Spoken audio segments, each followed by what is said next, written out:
I never thought moving to Oak Ridge Estates would turn into a battle for my sanity. The neighborhood seemed perfect, mature trees, quiet streets, and just 15 minutes from my new teaching position at Oak Ridge Elementary. What I didn't account for was Diane Winters, the self-appointed queen of the Homeowners Association and, as luck would have it, the school board president. My troubles started 3 days after moving in. I had placed a small, tasteful bird feeder in my front yard. Nothing extravagant, just a cedar post with a copper-roofed feeder my late grandmother had given me. I was unpacking boxes when the doorbell rang with an insistence that suggested emergency services might be a better response than me opening the door. There stood Diane, clipboard in hand, pearls gleaming against her crisp white blouse, her blonde highlights perfectly placed in her meticulously styled bob. "Excuse me, I'm Diane Winters, HOA president," she said with a smile that didn't reach her eyes. "That bird feeder is in violation of Neighborhood Covenant Section 12, Paragraph 4, no lawn ornaments visible from the street without committee approval." I introduced myself as Michael Turner, the new 4th grade teacher at Oak Ridge Elementary. "Oh, I didn't realize a bird feeder was considered a lawn ornament. I'll review the covenant and submit the proper paperwork." Diane's smile tightened. "Please have it removed by tomorrow. The committee only meets quarterly, and we just had our summer meeting. The next review won't be until October." She handed me a violation notice with a $50 fine already printed on it. I took a deep breath. I understand the rules need to be followed, but since I just moved in, perhaps you could waive the fine this once. I'll take down the feeder today. Rules are rules, Mr. Turner. We can't make exceptions, or everyone would want one. Welcome to Oak Ridge Estates." She turned and walked away, her heels clicking rhythmically on my walkway. I removed the bird feeder that afternoon and paid the fine, chalking it up as a lesson learned. Little did I know this was just the opening skirmish in what would become a neighborhood war. For you, a free like is easy. But for me, it is the greatest support and encouragement. For this video, can you give me 1 like and 1 subscription? Thank you very much. The first week of school started, and I was excited to meet my students. As I was setting up my classroom, the principal, Dr. Martinez, stopped by. "Michael, just a heads up, Diane Winters' son, Jason, is in your class this year. She's very involved in her son's education and serves as our board president." The warning bells in my head should have been deafening. Jason turned out to be a sweet kid with a mischievous streak. Nothing I couldn't handle. His mother, however, was another story. At back-to-school night, Diane cornered me with a 12-page document outlining her expectations for Jason's educational experience. These included daily detailed lesson plans sent to her for approval, weekly progress reports beyond the school standard ones, and a bizarre request that Jason be allowed to grade other students' work to develop leadership skills. "Mrs. Winters, I appreciate your involvement, but I can't legally allow Jason to see other students' grades, and our curriculum is standardized across the district," I explained politely. "Mr. Turner," she interrupted, her voice taking on that same artificial sweetness I'd heard on my doorstep, "perhaps you don't understand the importance of parental involvement in education. As board president, I've spearheaded numerous initiatives to ensure parents have a voice in their children's learning." I stood my ground, politely. "I completely agree with parental involvement. I'm happy to keep you updated on Jason's progress and welcome your input, but some of these requests conflict with district policy and student privacy laws." She straightened her already perfect posture. "We'll see about that." I have lunch with Superintendent Davis every month. The implied threat hung in the air as she walked away. The next month brought a steady stream of emails questioning my teaching methods, curriculum choices, and classroom management. When the first progress reports went out, Jason received a meets expectations in reading comprehension instead of exceeds expectations. This triggered a request for a parent-teacher conference where Diane arrived with the superintendent and a 3-ring binder of Jason's home reading logs. He's clearly reading at a 6th grade level, she insisted, tapping manicured nails against her color-coded spreadsheets. Jason is an excellent reader, I agreed. However, comprehension involves more than just reading the words. His analytical responses show he sometimes misses deeper themes or context clues. Superintendent Davis, looking uncomfortable, nodded. Diane, Michael's assessment is fair. The meets expectations designation is appropriate for. I expect this to be rectified, she cut in, closing her binder with a snap. And I'll be discussing this at the next board meeting. Meanwhile, at home, the HOA violations continued. My trash can was visible from the street for 45 minutes after collection. My grass was half an inch too tall during a rainy week. My holiday decorations, a simple autumn wreath, was hung without prior. Each violation came with increasingly larger fines. When I contested them at the HOA meeting, Diane would recuse herself from the vote due to conflict of interest, but somehow the committee always voted in her favor. The situation escalated when I organized a fall festival at school. The event was a huge success. Students created art projects, parents brought food representing their cultural backgrounds, and the community came together in a way it hadn't in years. According to veteran teachers, the Monday after, I was called to Dr. Martinez's office. Michael, Diane has filed a formal complaint, Dr. Martinez said. She says you didn't follow proper food safety protocols and that several cultural displays were inappropriate and divisive. That's ridiculous, I said, feeling my patience wearing thin. We followed all district guidelines. The parents handled the food, and every display was educational and respectful. Dr. Martinez sighed. I know, but she's demanding a disciplinary note in your file and that you be removed from organizing future events. I left work that day seething. When I arrived home, another violation notice awaited me. Apparently, the pumpkins on my porch from the festival constituted excessive seasonal decorations. That night, my Uncle Robert called to check in. I rarely played the family connection card, but I needed to vent. My mother's brother, Judge Robert Turner, had been serving on the county circuit court for 15 years. He listened patiently as I described the dual fronts of my war with Diane Winters. Sounds like she's developed quite the power complex, he said thoughtfully. Be careful, but stand your ground where it matters. Document everything. His advice gave me new resolve. I began keeping meticulous records of every interaction with Diane, both at school and through the HOA. I followed every rule to the letter while still finding ways to be an effective teacher and engage my students. Jason continued to thrive in my class despite his mother's interference. He particularly enjoyed our science unit on ecosystems, where each student created a model of a specific environment. His rainforest dioramas showed remarkable attention to detail and understanding of the complex relationships between organisms. For you, a free like is easy.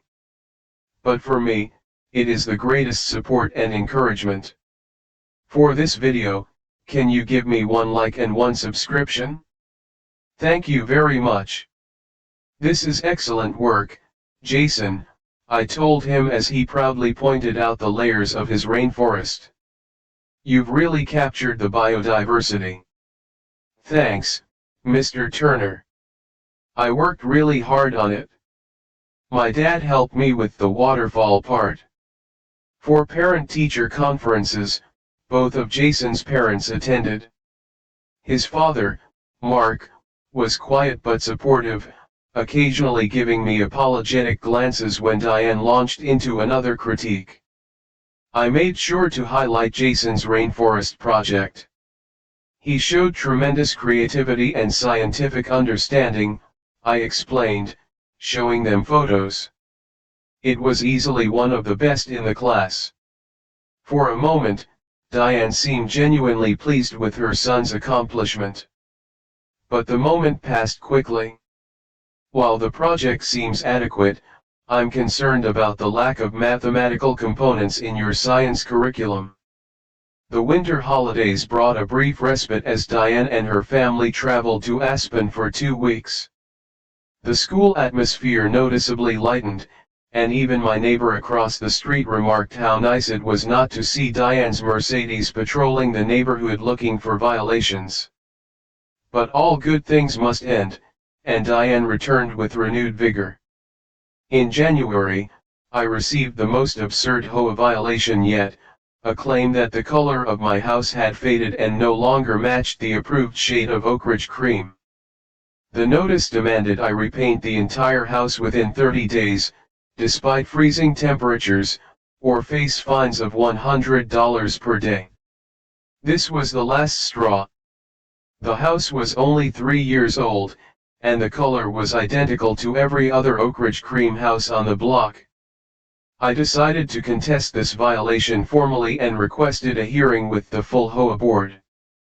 Simultaneously, at school, Diane launched a campaign questioning the age appropriateness of several books in my classroom library.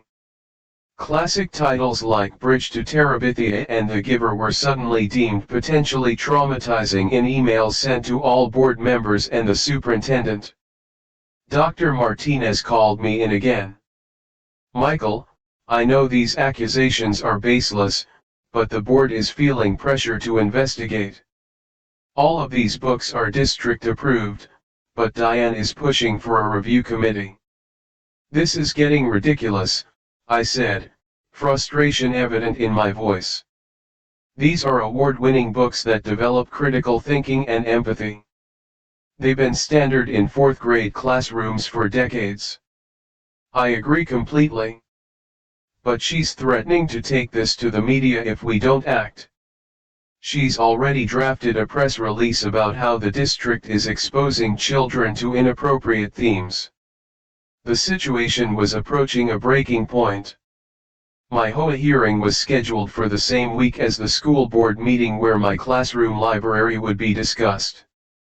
I prepared meticulously for both, gathering documentation, testimonials from other teachers about the books, and even paint samples proving my house color matched the approved shade. The HOA hearing came first. I presented my evidence calmly and thoroughly, showing dated photographs demonstrating no color change had occurred. Several neighbors testified that my home was well maintained and matched the neighborhood aesthetic perfectly. Diane, serving as both board president and my accuser, dismissed all evidence. The covenant clearly states that homes must maintain their appearance to the satisfaction of the board. We find the current state unsatisfactory. On what specific grounds? I asked. The color matches perfectly according to the manufacturer's specification. The board's determination is final, she replied with a smug smile. Your appeal is denied. The repainting must be completed as specified, or daily fines will begin accumulating. I took a deep breath. In that case, I'll be filing a lawsuit against the HOA for harassment and selective enforcement. I've documented 27 instances where other homes, including yours, Mrs. Winters, have violations that were never cited. Her face hardened. Are you threatening me, Mr. Turner? For you, a free like is easy. but for me, it is the greatest support and encouragement. For this video, can you give me one like and one subscription? Thank you very much. Not at all. I'm exercising my legal rights as a homeowner, just as you're so fond of reminding everyone about the HOA's rights.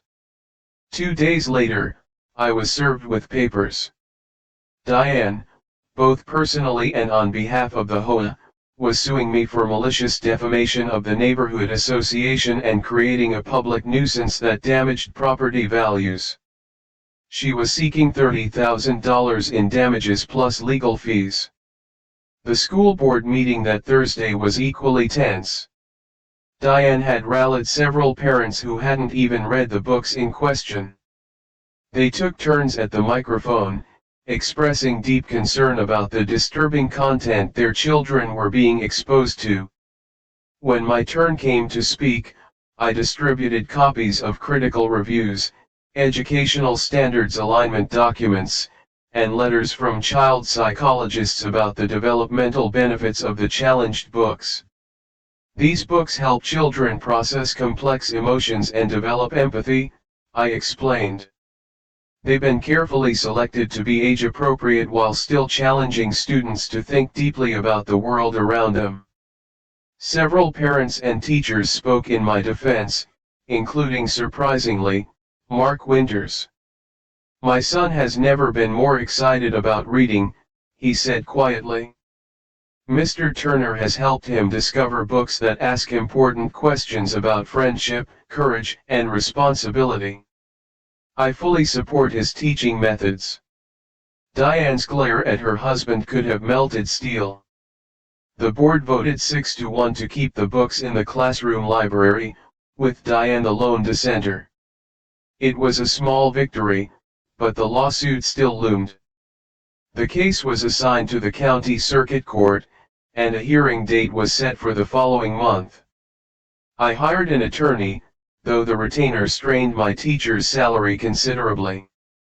My lawyer was confident but cautioned that HOA cases could be unpredictable and expensive. The good news, she told me, is that we have solid documentation of selective enforcement and harassment. The bad news is that courts often defer to HOA authority unless the actions are clearly discriminatory or illegal. The day of the hearing arrived. I dressed in my best suit and arrived early at the courthouse, rehearsing my testimony mentally. Diane and her attorney were already there, her perfectly coiffed hair and designer suit contrasting with my department store best. All rise. The Court of the 4th Judicial District is now in session. The Honorable Judge Robert Turner presiding. I couldn't help the small smile that formed as Diane's head snapped up in surprise. Her attorney leaned over, whispering urgently in her ear. Uncle Robert entered, his expression utterly professional. He had disclosed our relationship to both parties' attorneys the previous week, offering to recuse himself if either objected. My lawyer had immediately informed me, but apparently, Diane's counsel hadn't passed along that critical information. Or perhaps she hadn't listened. Your Honor, Diane's attorney began, rising quickly. We must request your recusal from this case due to your familial relationship with the defendant. Counselor, that disclosure was made last week, my uncle replied calmly. Your office indicated no objection at that time. However, if you're raising the issue now, we can certainly address it. Diane's face had gone from surprise to shock to something approaching panic. Her attorney looked equally uncomfortable as he admitted the disclosure had indeed been received. Mrs. Winters, Judge Turner continued, looking directly at her, before we proceed, I'd like to confirm whether you wish to continue with your complaint given this information. The courtroom fell silent as Diane seemed to struggle internally. Finally, her attorney requested a brief recess to confer with his client. When they returned 15 minutes later, the lawsuit was withdrawn. Outside the courthouse, I overheard Diane berating her attorney. How could you not? Tell me the judge was his uncle? Do you have any idea how this makes me look? The entire board will hear about this humiliation.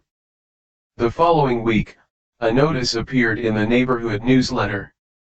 Diane had resigned as HOA president, citing personal reasons and increasing professional commitments. At the next school board meeting, she was conspicuously absent, with the vice president explaining she had stepped down from her position there as well. Jason remained in my class, though parent-teacher communications now came exclusively from Mark. The bird feeder returned to my front yard, this time with proper HOA approval obtained through the new interim.